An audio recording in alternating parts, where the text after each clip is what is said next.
जय हिंद दोस्तों। हम लोग क्रांत पब्लिकेशन का वस्तुनिष्ठ सामान्य ज्ञान देख रहे थे जो सभी प्रतियोगिता परीक्षा के लिए इम्पोर्टेंट हैं। पॉलिटिक देख रहे थे।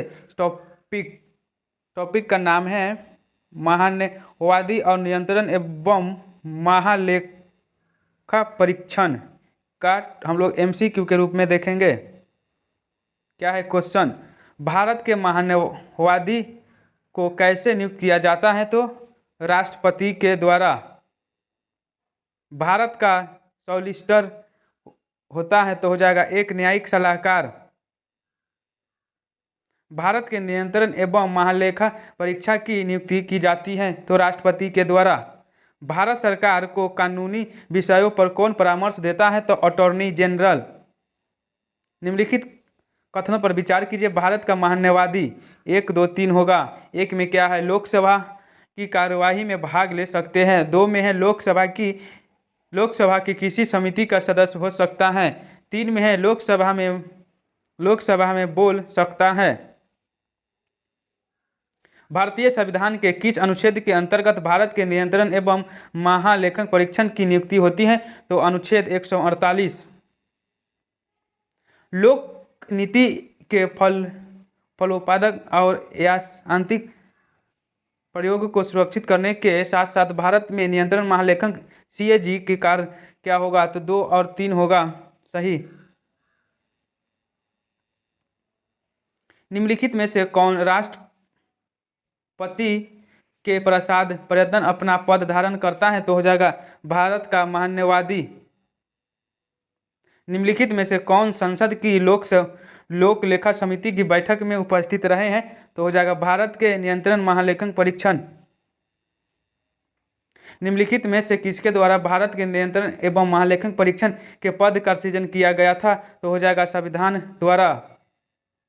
भारत के सीएजी नियंत्रण एवं महालेखन परीक्षण का कार्य करते हैं तो हो जाएगा लोक वित्त संरक्षक के रूप में। भारत के नियंत्रण एवं महालेखन परीक्षण के संघ के लेखा संबंधित प्रतिवेदनों को सर्वप्रथम निम्न में से किसको प्रस्तुत किया था? तो भारत के राष्ट्रपति को।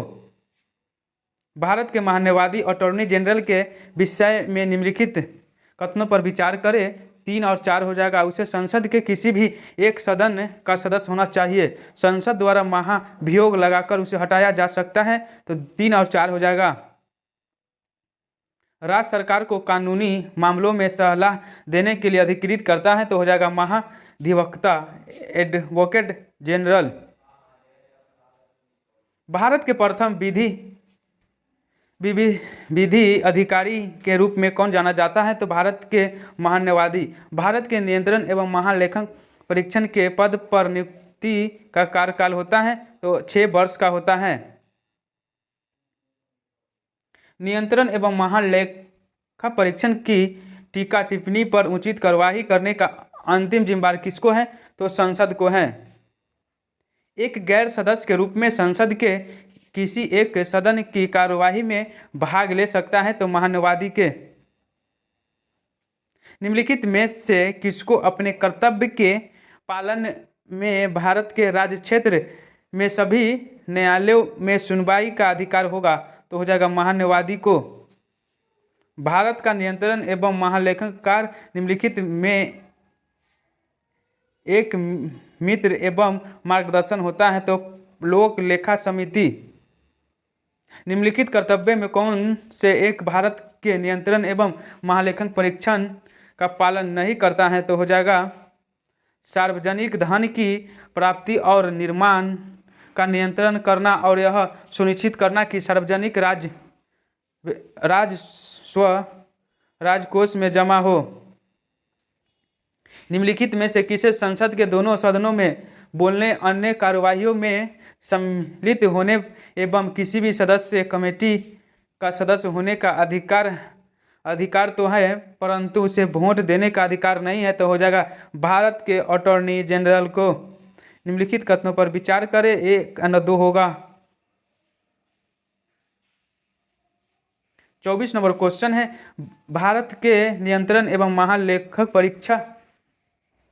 परीक्षण सीएजी से संबंधित निम्नलिखित में से कौन सा कथन सही नहीं है?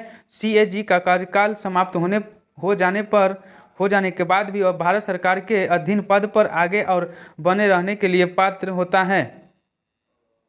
नियंत्रण एवं लेखा परीक्षा की नियुक्ति राष्ट्रपति द्वारा होती है अपने पद से हटाकर। तो क्या होगा? संसद के दोनों सदनों के संबोध पर। भारत के नियंत्रण और महालेखक सीएजी के बारे में निम्नलिखित में से कौन सत्य है? तो 1 नंबर होगा, सीएजी लोक लेखा समिति की बैठकों में भाग ले सकते हैं। निम्नलिखित में से कथनों पर विचार करें, एक और 2 सही होगा। एक में क्या? अनुच्छेद 165 राज्यों के महाधिवक्ता से संबंधित है। संविधान महावक्ता को निश्चित अवधि प्रदान नहीं करता है। 1 और 2 सही होगा। यहाँ पे क्वेश्चन समाप्त हुआ। जय हिंद, जय भारत।